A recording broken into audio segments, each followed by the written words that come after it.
word about recording yourself in your practice routines and while you're improvising. The easiest way to do this is to take a laptop, hook it up to some external amplification, play along to the backing track while recording with your phone in the Voice Memos app. Use any app that you can label and date the recording. That way you know what you recorded and you'll recognize it when you go back to it, and you'll be able to see the date so that you know when you did it. You need to listen to it maybe the day that you did it, but you also need to save the recording to listen to in 2 or 3 days or maybe a week later.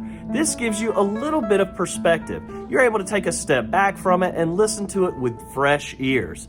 What you may find is that it sounds better each time that you listen to it. You may find that it's something that sounds worse each time. You've got some things to improve upon if you do. Don't always just beat yourself up with criticism when you hear yourself in the recording. Try to make sure that you celebrate the things that you're doing well just as much, if not more, than the things that you're being constructive about.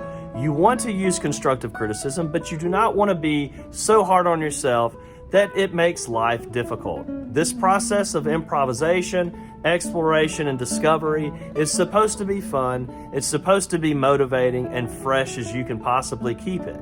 So be sure to use the recordings to create perspective and give yourself a moment to celebrate, but also learn from your mistakes and try to build into something new.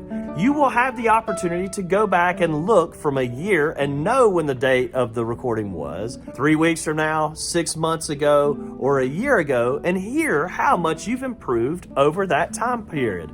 That is a great way to catalog and celebrate your victories. That's what I suggest you do with the recordings more than anything, is celebrate the victories of good things that you're doing and learn from the bad and build on the good. Well, good luck with recording yourself. I hope that it helps.